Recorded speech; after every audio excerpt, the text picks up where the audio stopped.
I flatlined. I died in the dentist chair 9 years ago. I saw my body, I left it, and this beautiful beam of light came to my encounter. I looked at my mom and I felt how scared and panicky she was, and I looked at my dad and I could see them carrying my limp body out of the water, and they were working on it. This young man saw a relative who he believed was alive, but he saw this relative during his near-death experience on the other side, only to find out later that the relative had died and he didn't know it. The near-death phenomenon alone challenges humankind to redefine life as well as death.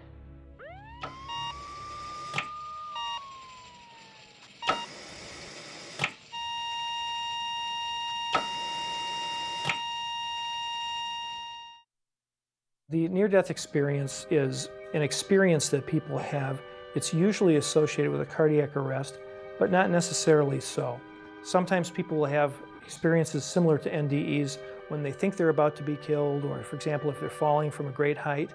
So you can't just tie them in with a particular physiological event. They can occur under a number of different circumstances, but classically cardiac arrest is the type of event which causes them the most, and they seem to occur in about 12% of cardiac arrests, possibly somewhat more than that. Figures vary, but that's a good estimate.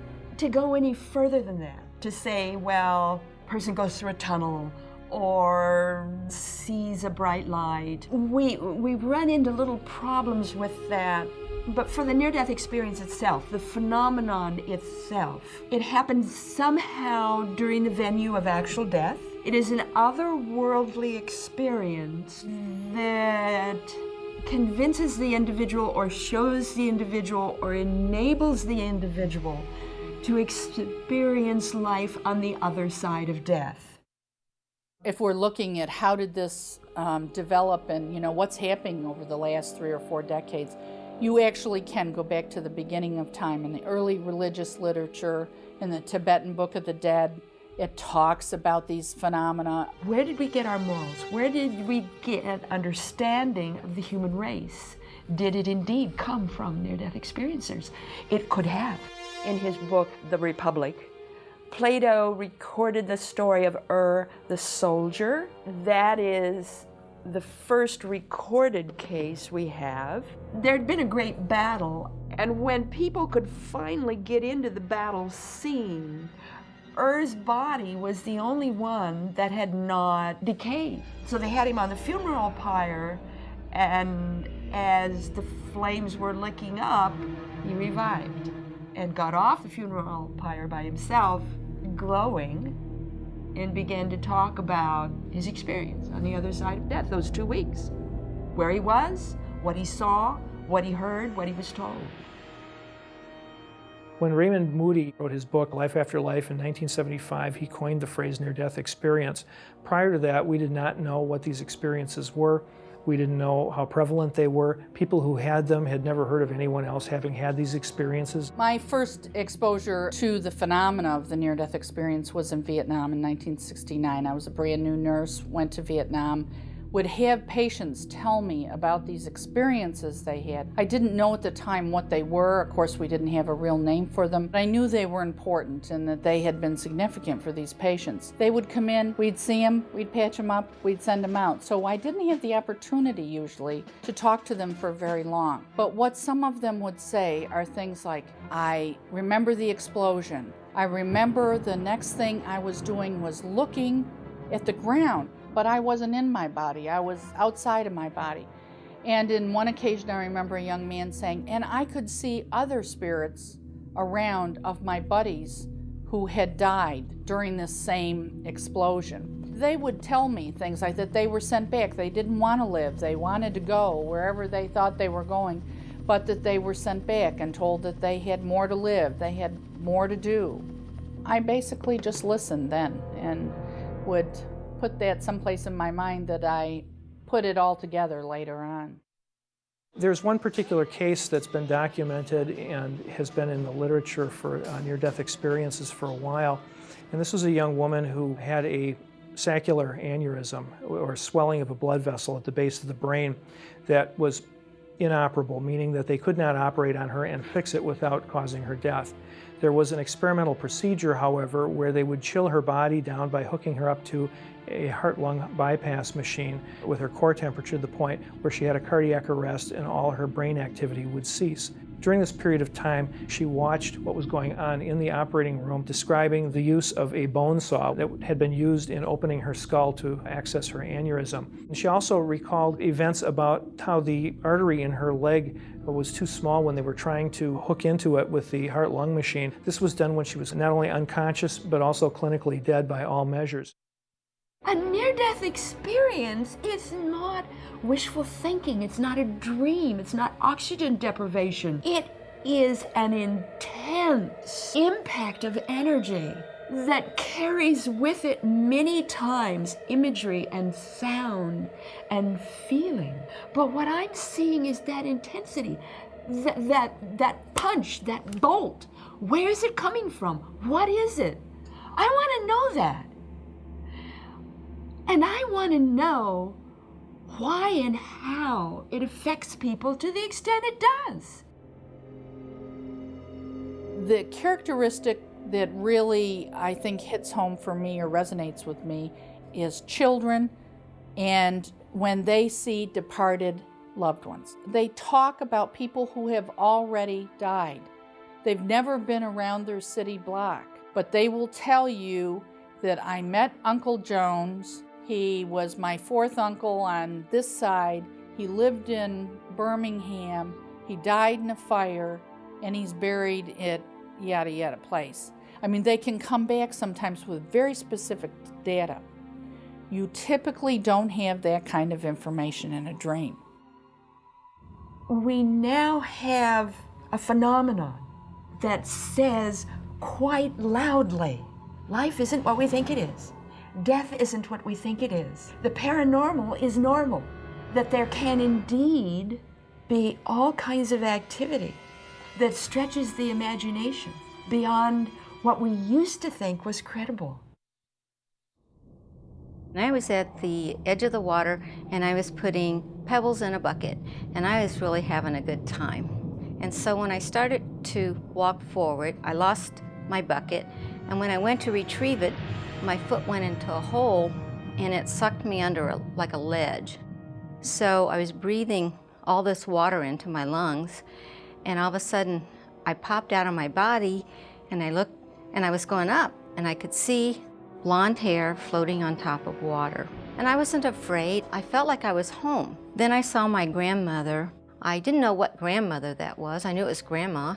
She told me, "Linda, if you go back, you'll learn many things." And then the scene opened up and I could look down. I looked at my mom and I felt how scared and panicky she was. And I looked at my dad and I could see them carrying my limp body out of the water and they were working on it. And then all of a sudden my gaze went to my brother Bobby. And I said, "Oh, I have to go back. I have to go back for Bobby." And instantaneously I was in my body. So the out-of-body experience is a con component, finding yourself in that incredible light, meeting loved ones who've died and gone on before, or spirit beings, or light beings of some kind. It's also fairly common to reach that realm, which we call in research the realm of all-knowing, or that sense that all of the puzzle pieces in life are being filled in. I was 7 years old. I was in vacation, it was July. I was running in a field full of flowers. And when I was just about to reach for the flowers, I felt an horrible pain on my left ankle. And I stood back for a second and I saw this snake. I lost consciousness. Everything was dark then, and I was in my grandmother's bed. 2 doctors were around me and thinking that, I would never make it. I went into a coma for 10 days. I saw my body, I left it, and this beautiful beam of light came to my encounter. I was not in my body, I was floating. We came together, we reached one from the other. This was the most beautiful thing I ever seen. Not just the being of light, but what she brought along with her was this enormous love. She said, "You are going to be fine, you're not going to die, don't be afraid." And then she went on and told me many, many different things, but she said mainly that I would be here to help people. This was my destiny. When we're talking about the pleasant or heavenly experience, 15 to 18% of the people have this. These are the people who come back, usually the most infused, to make a difference in society. I flatlined. I died in the dentist chair 9 years ago. When I died, I was in the dentist chair, then all of a sudden I found myself in this dark tunnel. And I realized, where am I? And looked down at myself, and I was just a body of light. I got pulled along with the rest of these souls, if you will. And then I found myself going through layers of white light that were curved like the softness of a cup. But each of these layers that went up and I was passing through was a different light. And all of a sudden, from out of the light comes this magnificent voice that said, "You're safe. You're here with me. You do not have to return. You're safe with me." We can't use the old arguments anymore. We can no longer say it's a hallucination. We can no longer say it's oxygen deprivation.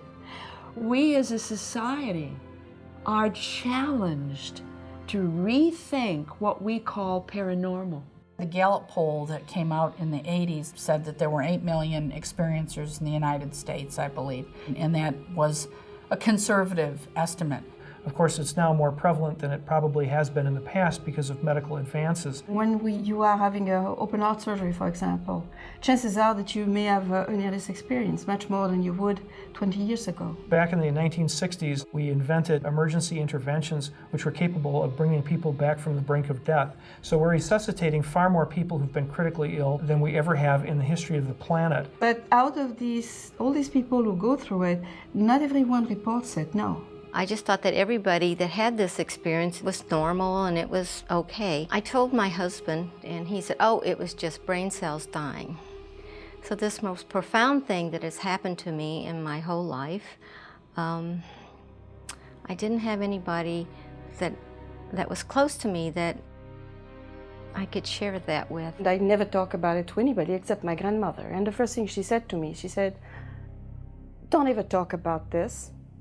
They would put you away. Nobody is going to understand what happened to you." You're talking about a lot of patients every day who have near-death experiences and will go home without ever having a support system and may go on for years without ever talking about it. And that's, of course, our key, to try to get people where they have people they can talk to and people that are knowledgeable enough to support them and not hurt them. IANS is the International Association for Near-Death Studies. Their purpose is to help understand what it is, to help experiencers incorporate it into their life. I remember 25 years ago when there were 20 of us in somebody's living room. We were sitting trying to write out clinical guidelines. How would we help people? And we've come a long way, and we aren't there yet. We haven't got the exposure. We have a fairly common phenomena, but not one that we've got the resources and what we need to help fix and provide a stable support system for experiencers. When you come out of a near-death experience, there are after effects,